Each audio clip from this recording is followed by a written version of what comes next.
Geoffrey 科恩教授，他给大家演讲的题目是“大象无形：组织成功背后的心理邏辑”。我们掌声有请。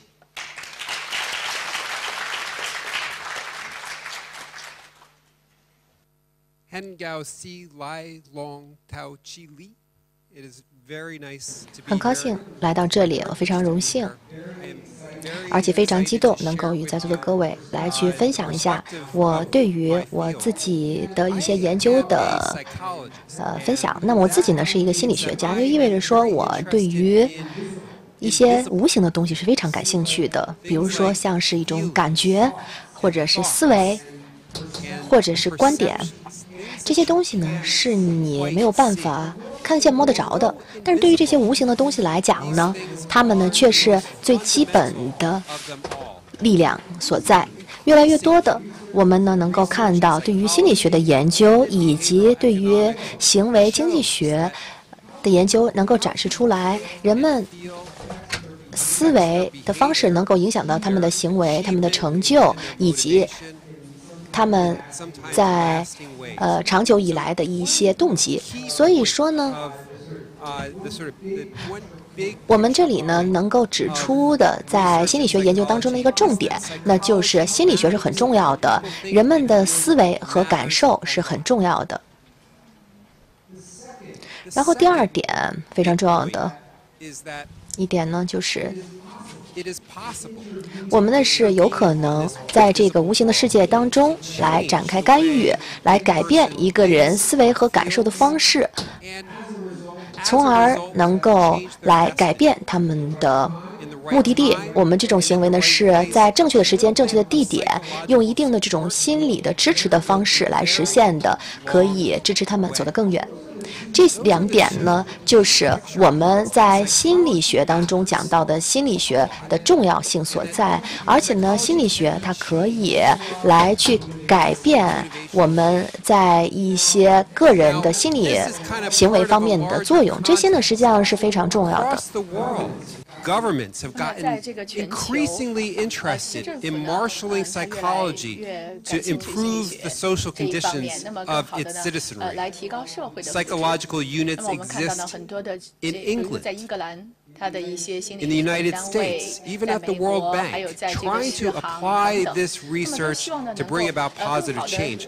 What is very unique about the EAP perspective is its emphasis on human happiness and the importance of human thriving for gain. Most of the existing movements throughout the world are focused more on compliance and behavior. What is unique here is the focus on well-being. So psychology matters, and psychology can be changed for big gain.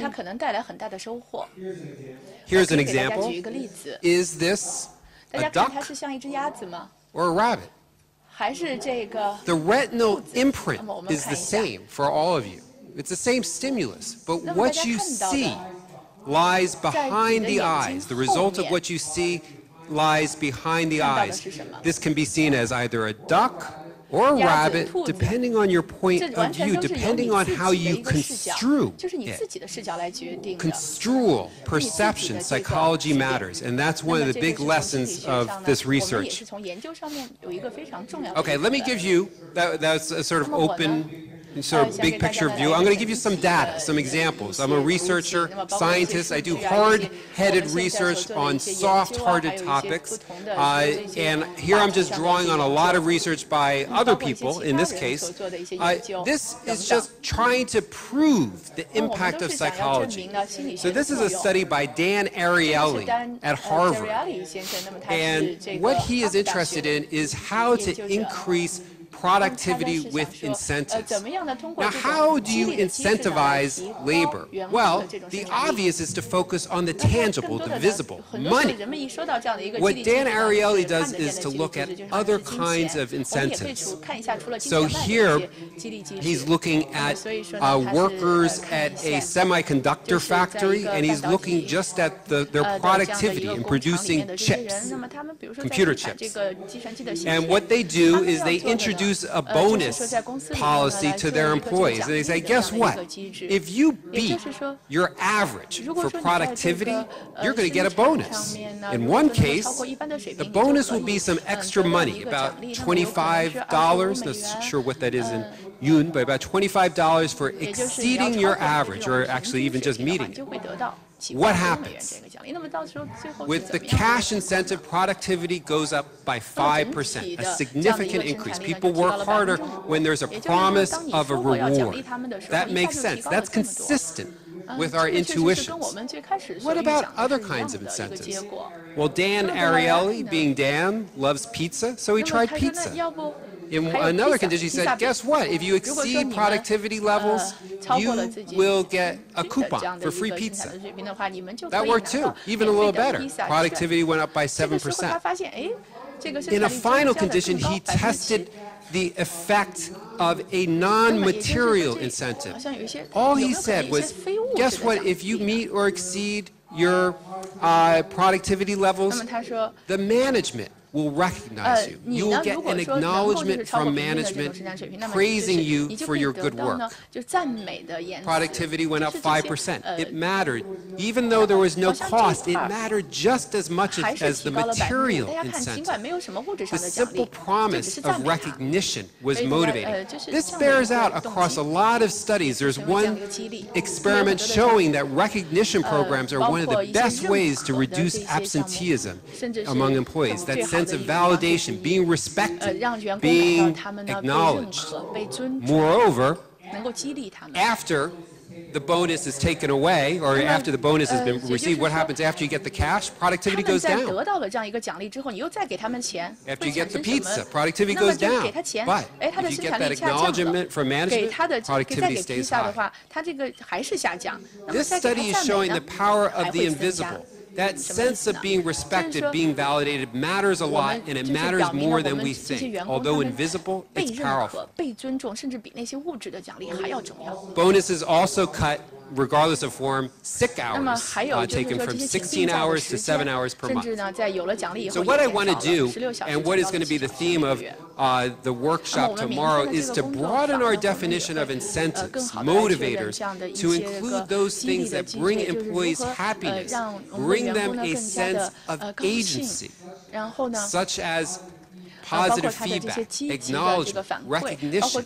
We know these things are important as ourselves, but sometimes, because we don't have access to the heads, inside the heads of other people, we don't appreciate it in our management of others.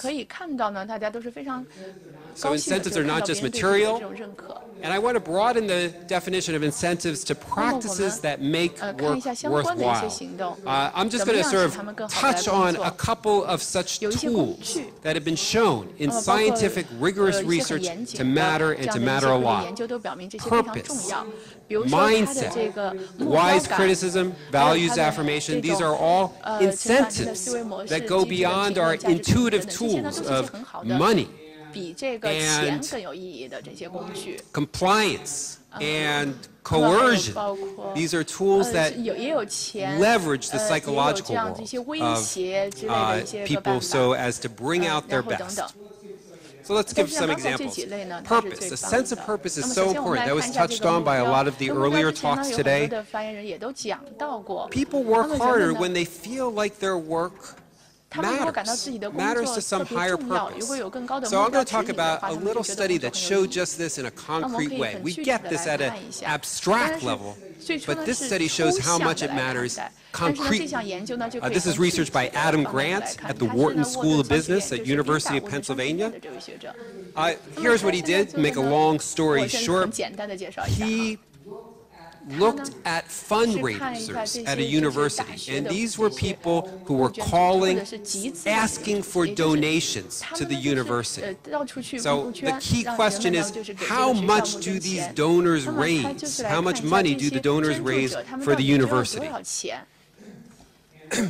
And what the outcome is change in the amount of money raised as a result of the intervention that they introduced. So in a control condition, before and after the amount of money that the donors bring in doesn't really change. It goes down by $117. In another condition, the callers are given some stories, and these stories emphasize how being a caller like them brings them personal benefit. It will increase your knowledge. It will increase your skills so that you will have a more lucrative career.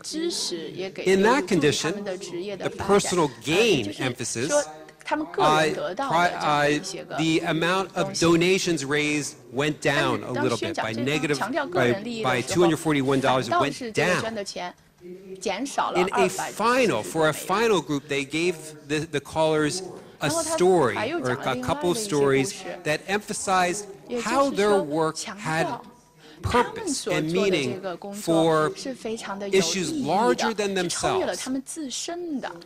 So for this group, they read stories about how the money they raised helped students go to college. There were stories about one student who, because of the donations that callers raised, got to go to college, and they were from a poor area. They drew people's attention to the larger significance of their efforts. Your work will help people beyond you. You have purpose beyond yourself. In that group,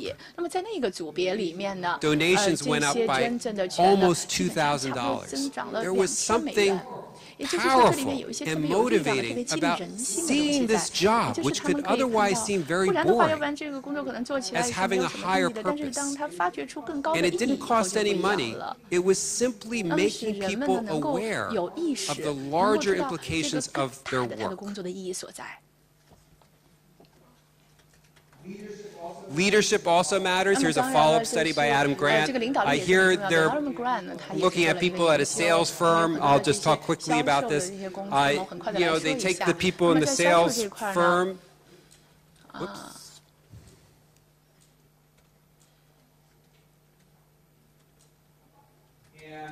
And they either have no contact with the people who benefit from all their sales. This is at a software company, so for one group they get no intervention. For another group, the salespeople get some contact with the people who benefit from their efforts. They're told, look, because you're part of this software firm, the money you raise makes jobs for us.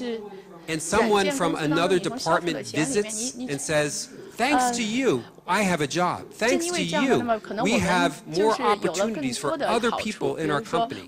You people are vital to our company because you increase the opportunities for other people by bringing in money, by bringing in sales. This had no impact here, but there was another group that got a visionary leader who came in and said, look, we have a higher purpose in this company. We have a vision, and you are vital in achieving that vision. It was just a statement, just a speech by the leader who emphasized the vision of the company. When contact with the people, you get to see there's a kind of face to your efforts. You see the people who your efforts are making a difference to, and it's accompanied by a leader who says, look, we're in this together for a higher purpose. The revenue that the salespeople bring in increases almost by twofold. So this is another example of the power of the invisible. Purpose plus leadership is highly motivating. I'm going to tell you about some research by Carol Dweck and Mary Murphy and Josh Aronson about another technique, another kind of psychological intervention. This is research on mindset. Mindset is, our growth mindset is just the sense that I can improve, I can grow here in this company. And across a number of studies, Carol and Mary and Josh demonstrate that getting people to see intelligence as malleable, as something that you can grow, like a muscle, is highly motivating.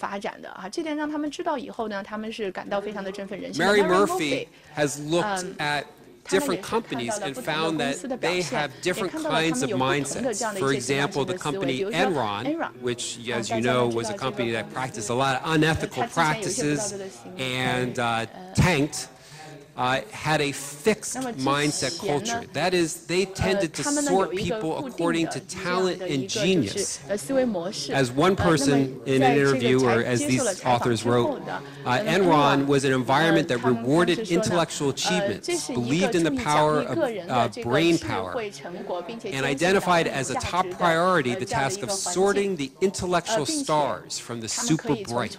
So this was a kind of a mindset that emphasized there are certain people who are talented and certain people who are not, and we have to identify them.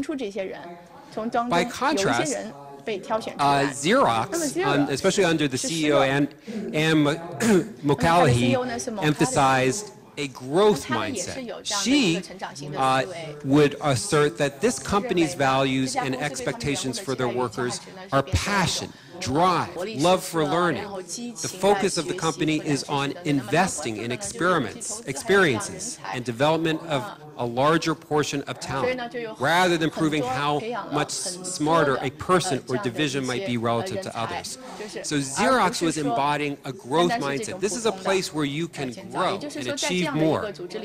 And what has been found in studies with Fortune 500 companies is that companies like Enron with a fixed mindset are less supportive of collaboration, less supportive of innovation and creativity, less supportive of risk-taking, measured risk-taking, and they engage in more unethical behaviors like cheating and cutting corners. By contrast,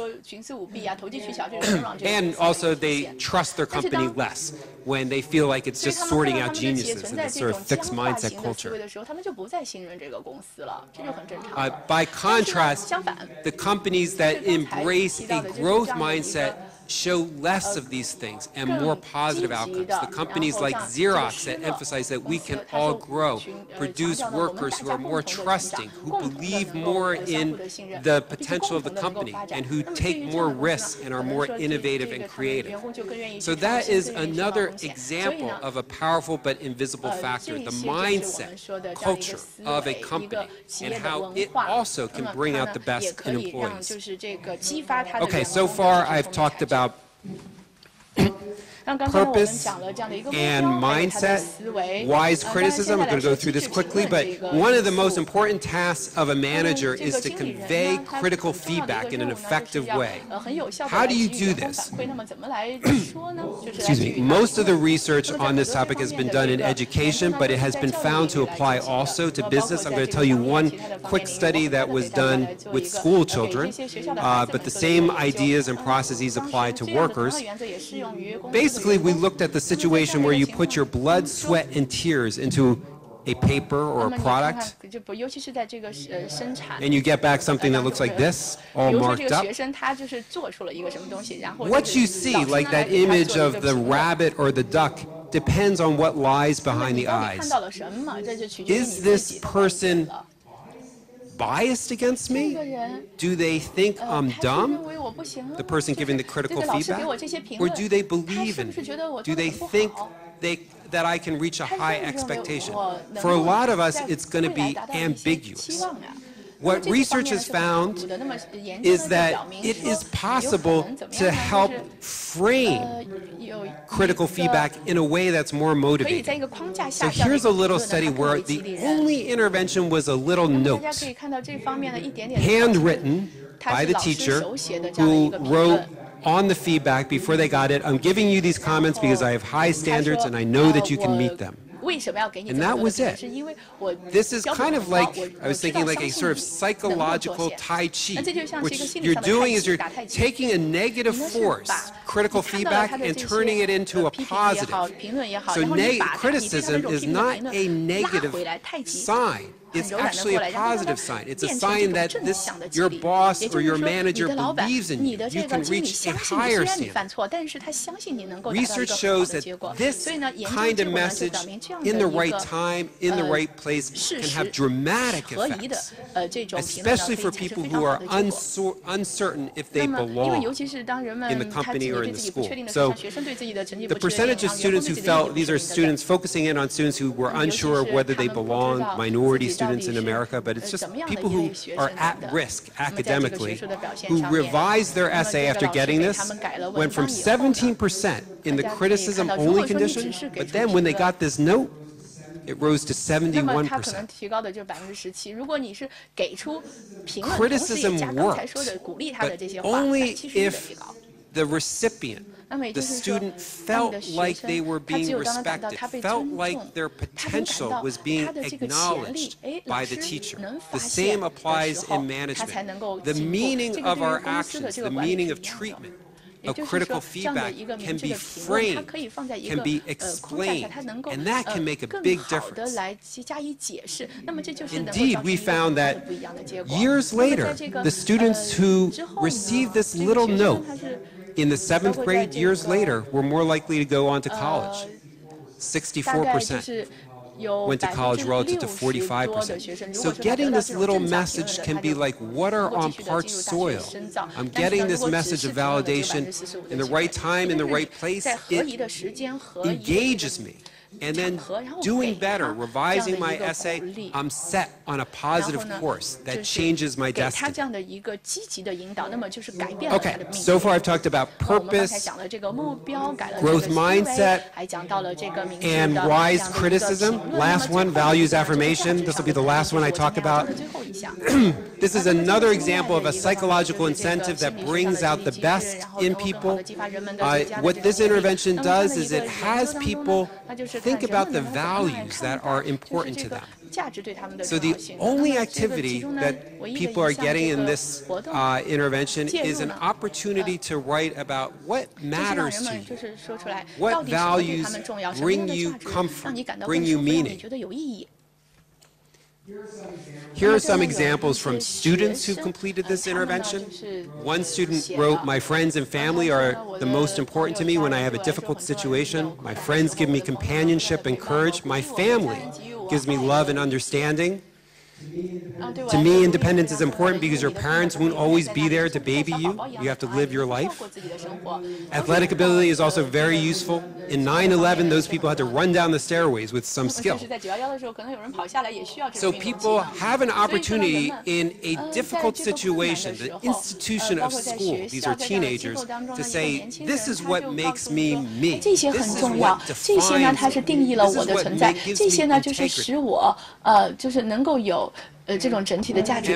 What has been found over and over is that this increases motivation. The percentage of students at risk who fail the course rises or falls is cut in half from 20% to 9%. Just by completing this affirmation, you're less likely to fail the course. And the percentage of these students who are later put in remediation is cut from 18% to 5%. You feel a little bit better, you feel a little bit more valued, you perform better, and you're 自己更有价值，然后把自己放在一个正面的渠道当中，然后成绩就更好一些。而且呢，1年之后，然后进入到4年本科学历的学生呢，从原来的47%升到了67%，所以通过一点点支持，通过一点点的在正确时间、正确的地点的一些这种共鸣，可以改变一个人的生活。这就是我们这个研究的一个力量所在。我可以给大家快速的展示最后一组数据。